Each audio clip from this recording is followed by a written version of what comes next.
My husband Owen and I have been trying for a baby for years with no luck. I would be happy to adopt, but Owen's family is against it and has influenced my husband to also be against it. After our second year of trying, I begged my husband to go with me to get a checkup to see if either of us or both of us is infertile. He was strongly opposed to this as all the men in his family are extremely fertile, but eventually gave in, and as it turns out his sperm count is extremely low. He was heartbroken, as was I, and we both got therapy. After a year of no longer trying, I got pregnant but lost the baby, and we were devastated. Owen blamed himself and proposed that we start the process of getting into a family planning center for a sperm donor, which I agreed to. He asked me that we not tell either of our families about this or our friends, and I agreed because I would never want to emasculate him. With the help of our donor, I was able to successfully become pregnant, and we had our little girl last year. She is healthy and progressing amazingly, and I thank God for her every day. I kept my promise and never told anyone. However, Owen is struggling with connecting with our little girl. Here is where the trouble begins. Last month, when he went out of town with his brothers for their friend's bachelor party. While on the trip, Owen told his brothers about our infertility issues and that our baby wasn't biologically his. One of his brothers must have told his wife, who told my husband's mother. I don't know why she would tell my husband's mother, except that she has never liked me. Their mother then came to our house and called me a lying whore and tried to get my husband to leave with her. He just stood there silent. I told her that it was Owen's decision not to tell anyone, and she asked him if this was true. Again, he was silent, which his mother took as me being the liar. She then went to our nursery and started taking everything she'd ever given us for the baby back. I told her I didn't care about it, and I made more than enough to buy everything she gave us myself in better quality. This set her off, and she called my baby a filthy bastard when she said that I did something I know was harsh, but I believe she deserved it. I physically pushed her out the door. I didn't hit her, but I did put my hands on her shoulders, pushing her out the door, and threw all her shitty things out with her. After spirits had calmed down, I realized my husband had said nothing when his mother was berating me, calling me a liar, and when she called our child a filthy bastard. So I asked him why he was silent. He said he wasn't raised to be disrespectful the way I was, and that his mother hadn't said anything that wasn't true. She was just hurtful with what she'd said, and that we should let it go and wait for his mother to forgive us. I told him that I would never let it go, that his mother and anyone who agreed with her was not welcomed in our home, and that I don't need to be forgiven when I've done nothing wrong. He then said the house was his, and as the head of the family it was his decision. I told fine, but why did he allow her to call me a liar and a whore? Those things are not true, and our child, no child really, should be called a bastard. He just repeated he would not argue with his mother. After that, I stopped speaking to him and started gathering up my daughter's things and purse and walked out the door with her. He tried to stop me and told me I couldn't take his daughter anywhere without him, and I lost the little bit of composure I had left. I told him she wasn't his daughter. He'd proved he didn't see her as his daughter when he'd allowed his mother to call her a filthy bastard, and told him she wasn't his. He broke down into tears and begged me to come back inside, but at the time I felt nothing. He looked pathetic to me. I've taken my baby with me and gone back home to my parents and finally told my family the truth, which feels so good. They are completely in support of my decision and are not allowing my spineless husband anywhere near us, as he still refuses to apologize to me or set the record straight with his family. However, I told the sister-in-law that I was close to the truth, and she told the rest of his family. Half of his family is understanding while the other side is on his mother's side, but they all are mad at my husband. I need time to cool down, but I know eventually my husband and I need to figure our marriage out. One thing is for certain, I will not return to his house until he apologizes to me and promises to protect me and his daughter fiercely. I want to see this in action form, starting with him telling his mother what she did was wrong and banning her from coming to see us until she asks for my forgiveness. We were also planning on having more children, as he wants a big family, but that is off the table as I don't believe he is ready, and we both need to get back into therapy. Comments where Op has replied. A. Love, ask yourself this: do you believe he is capable of changing? Everything he has said and allowed to be said to you is nothing but disrespectful. Oop, I am beginning to conclude he does not love me enough to change or protect us. ACM 915, does he have any redeeming qualities? It does not seem so, and I'm sure you are aware there is nothing worth saving. Please don't allow yourself or your child to continue to be abused by these total ahs. Oop, I will most certainly never allow my baby to be abused verbally or physically, and his redeeming qualities are few. Fit_anywhere_4405, I am confused. Your husband had a low sperm count, but he was still producing sperm, and the IVF clinic would normally harvest your husband's sperm and choose the healthiest candidate and then inject it directly into one of your eggs. Why did you decide to get a third-party sperm donor when your husband was still producing sperm, albeit at a much lower quantity? Defective sperm and low sperm count are not the same thing. Oop, a healthy donor was less expensive and had a higher chance of success than IVF. We've had many friends who did IVF and spent hundreds of thousands of dollars only to have no results and or more miscarriages. We explored all our options thoroughly and he chose this one. Update 1, February 1st, 2024. I want to start by thanking those who were so kind. Your words of encouragement and advice were greatly appreciated. Here is my update. Apparently, after I left my husband's house, my Bill, and Sil accused me of cheating. I'd already begun speaking with the lawyer after Owen refused to tell the truth to his family, but knowing he let them tell other people I cheated is like getting punched in the chest. I'm now renting a nice 2-bedroom apartment. My siblings and their partners have helped me furnish it, and my top priority is ensuring my baby has everything she needs. Currently, I'm working to create a cozy nursery for her and hiring a nanny. Facing the end of my marriage is terrifying, but I'm learning to accept my new reality. When I notified Owen I was going to file for divorce, he started calling and messaging nonstop. His messages range from begging me to come home, telling me he will tell the truth and get therapy again, begging to see our baby, and then threatening to drag me home. I told him the divorce was happening whether he liked it or not because he failed as a husband and failed even worse as a parent. He then sent photos and videos of my things in the garbage and him and my bill trashing the nursery. His exact words, "I don't need it anymore." In the most disturbing video, he threw our baby's car seat in a dumpster. I do not recognize him or his behavior anymore. He claims to miss his daughter and me, but is trying to make his behavior my fault for not doing what I'm told. This is not the man I agreed to marry.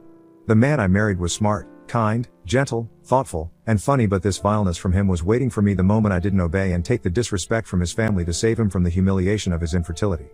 Before the fallout with his mother, he was nothing like this. It's certainly not an excuse, but I believe it all centered on him feeling emasculated and humiliated by his family. I just can't believe he couldn't at least stand up to his family for me and our baby, the one he said he would die for. I am not blocking Owen as my lawyer said to email everything he says to me to him, but the constant threatening messages make me scared to leave my home. Owen knows where I work and has repeatedly told me he will drag us back if that's what it takes and that I'm making him do this. My lawyer and I are working on a restraining order, but every woman who was attacked by her ex-husband knows restraining orders don't keep you safe. However, things took a turn when my Phil showed up on my parents' doorstep, and it's the reason I decided to update. My Phil asked to speak with me. My parents told him they would call me and ask, but if I said no then that was final and he would not be welcomed back. I only agreed to speak to Phil because he told my parents he was there to apologize for his family and set the record straight. My dad called me as my Phil was blocked from calling me, and when I picked up my Phil immediately apologized for his wife's behavior. He wanted to hear my side of the story as he did not believe I cheated. I thanked him. I was never close to Phil, but we've always been civil, and let him know of course I did not cheat. I told him of his son's infertility and that Owen proposed we get a donor. I told him very clearly it was his son's decision, and that because my Phil and his family put blood as the only valid form of family, my husband made me lie so our child would be treated equally. After I finished, my Phil seemed stunned. He was quiet for a while, then asked if his wife and son could come over and see my daughter in person as they missed us and were ready to be a family again, but I told him no. Phil then asked if there was anything Owen could do to fix the marriage, and I again told him no. Phil tried to say I was being unfair, but my dad stepped in and said Phil was overstaying his welcome. Before I hung up, I told Phil that his son was sending me abusive messages daily, and if he truly was sorry then he should make his son stop. Then I hung up. My parents said my Phil was irritated that I did not respectfully say goodbye or give Owen a chance to save his marriage, but left with little fuss after my parents laid into him about raising his swine of a son to threaten his wife and child. Telling his father must have worked because I haven't gotten a single message from Owen since then. I do not want anything from my STBX, not child support, not alimony, not the house, or any of his other assets. I just need him to agree to the divorce and give up his parental rights so my little girl can grow up with a family who loves her unconditionally. I have a good degree and a great job, my child and I will be fine without him. Owen's lawyer has made it clear they're going to fight us for full custody, and my STBX has significantly more money than me, but my lawyer is confident in our case and I trust them. Today my Mill has been trying to contact me as she wants to be in my daughter's life and is saying she is ready to accept her as she is. As if my daughter needs to be accepted by her. If it's up to me their whole family will never see us again. Additional comments from OOP. Owens has destroyed hundreds of thousands of dollars of my electronics, clothes, furniture, and paintings. That's the only thing I will be making him pay me back for. I don't want any of his assets, just the things I worked hard to earn and he destroyed. There is a report, I don't know what will come of it. I had been living with my parents for 2 weeks before the first post and already had started to talk to a lawyer. Whether or not me and my husband worked on our marriage, I planned on not living with him for at least a while after he said it wasn't my house, and my parents pressured me to get a divorce attorney immediately when I moved into their house. Even when I still slightly thought things might work out, I was preparing. I went back and forth mentally, but I knew this was not sustainable. My family did most of the work finding me an apartment and paying for furnishing. It just took a while for me to leave my parents and physically move in. The only truly recent update is my Phil talking to me and learning, through my other family, my Mill wants to reconcile. Comments where OP has replied. Pine box waiting, you're a fool not to get child support. You should go for court-ordered support, his paycheck garnished. Oop, maybe I'm a fool, but this isn't his child, he doesn't care about her, he just wants to hurt me and make me go through this. Angelic Vixen, it doesn't matter if she is biologically his or not. Child support is for the child, and legally, he is the father. You'd be a fool not to go for child support. I get not wanting anything of his for yourself, but, as I said, the support is for the child and goes to the child and represents as part of the care for her, ESP if you push for full custody. It's to help provide for her care. Also, what a fucking boss. You're a saint to not push for what you're legally allowed to. God, what a dick. I'm glad you got her and yourself out of that situation. Oop, he doesn't want this child. I'm beginning to think he never wanted a child, he just wanted to fit the part. I'm going to take care of my daughter, I don't need his money, she also has my whole family looking out for her. My baby will want for nothing. Why would I force money out of a man who does not love her, and has no connection with her apart from staying in my life to make me miserable? Ashburn mom going to be buried in the comments, but how does one move out, find an apartment, get the rental papers taken care of, move into and furnish a new apartment within 3 days? Seems a stretch. Oop, this update is not chronological by day. I've been living with my parents for 2 weeks before I made my first post, and my family was working to get me out of my parents' house the entire time as well as furnishing my apartment. I paid for some of the things, and my siblings, their partners, my parents and many other family members donated and bought things. Trust me, I could not have done this alone. Now on to the next story. Story 2. Father, who publicly shamed me and refused to accept that he has failed as a parent, now cries because I left him. English is not my first language, so please ignore any mistakes I may make. When I was a child, my parents loved me the most. I was planned, expected, and cherished. We didn't have much money, and they worked a lot, but they tried their best to show their love. This never changed with my mom. Obviously, she's not perfect, but she was always looking for ways to become a better person, to express love, and to learn from her mistakes. Unfortunately, the same cannot be said for my dad. Everything changed when I was 12 years old. We couldn't have a normal conversation without arguing because we never agreed on anything. When I started to disagree with him, he began to reveal his worst side. He constantly insisted that I needed to be perfect, perfect grades and perfect behavior. The only grade accepted was an A+, anything less, and he would berate me, calling me stupid, dumb, lazy, and saying I would never amount to anything.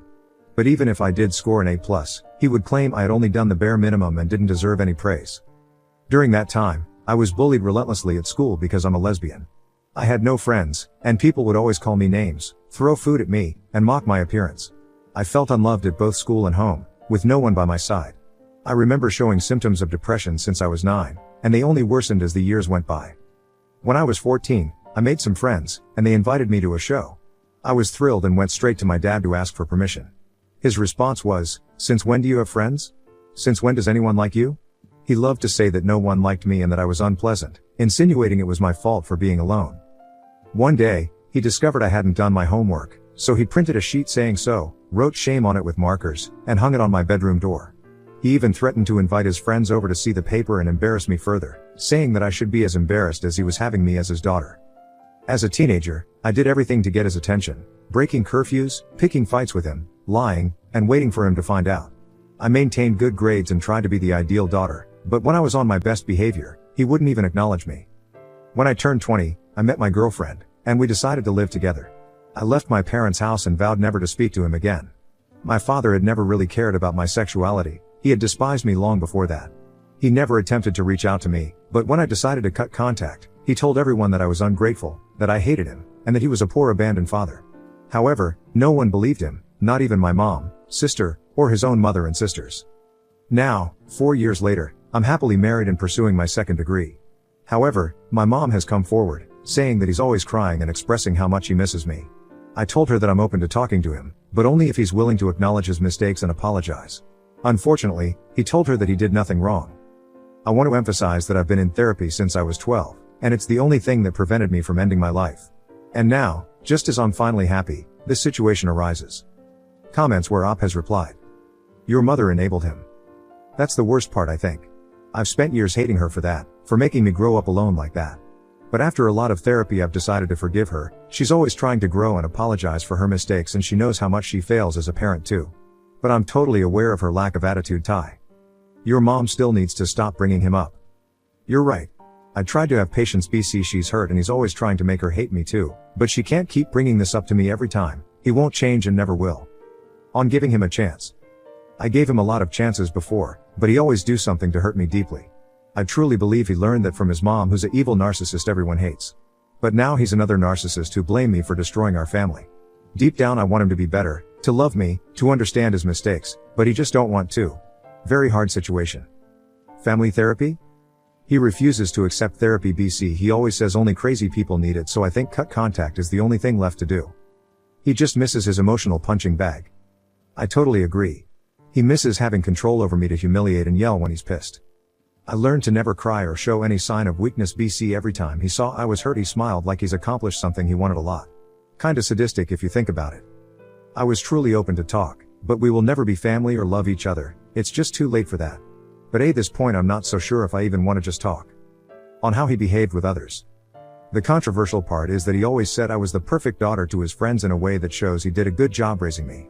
He never accomplished me when I was accepted in college but told all of his friends I was a smart. To people outside he was seemed like the perfect dad who raised the perfect kids, but at home I was just lazy and stupid who would grow up to be nothing. All my therapists said he's a narcissist, so that's explain a lot. This exchange. Commenter, you were a child. You weren't supposed to gain your father's love. He failed as a father. You are allowed to mourn the father you deserve to have. Oop, tie for your kind words. I've spent all my life thinking it was my duty to deserve love from other people and make them like me as I tried to do with my dad, but therapy showed me that's not right. Love just happens and we can't force someone to love us. I'm definitely mourning this dad that never existed and hope one day I'll be free from that pain. Heart. Mini update, September 30th, 2023, 2 days later. I've talked to my mom to stop bring him up to our conversations and I think she finally understand. It takes me forever to understand that he is accountable for his actions. BC he gaslight me saying that he never did anything like that and I invented all of this to make him look bad to other people. I've spent all my life thinking I was crazy until my therapist says I'm not. And now I'm working on cutting my father off my life completely and forever. Update 1, January 8th, 2024, 3.5 months later. First of all, I want to say thank you for all the lovely words you guys sent to me. You don't have any idea of how much this post changed me. I've never opened up about my situation like this to so many people before, and I only did it because I wanted to see your reactions. I've always felt like I was being crazy or exaggerating. My father made me believe that there's nothing wrong with his behavior and that I was just being dramatic. However, seeing how shocked you all were, now I know that I was right to be so hurt. Oh, and I've come out as bisexual, so yay, D. But now, let's get to the update. Recently, I've decided that I wanted to write my dad a letter. I've tried talking to him many times to express how much he hurt me, but every time he cut the conversation, saying I was lying and he did nothing to me. Every attempt ended up with us screaming at each other because he refuses to let me finish one sentence without getting mad and telling me to shut up. This hurts me even more because I was silenced all my life. No one ever gave me the chance to say how I feel, and that's why I wrote the letter. In the first post, I mentioned that he wants to talk to me, but I knew that he would do the same thing as before, so I wrote a letter and left it on his desk when he wasn't home. I only visit my mom when he's not home. In that letter, I told him how I felt all my life, shared details about everything he did, and how this destroyed me. My mom told me he was devastated after reading it, and he wanted to talk to me about it. Of course, I refused. There's nothing more to talk about, and now I'm free from that agony. I feel so much better and relieved that I was able to spend Christmas with my mom, and his presence was irrelevant. I've spent so many special days without my mom and sister because I couldn't be in his presence without crying, and now I'm fine and happy. Thank you so much guys. Happy life for y'all.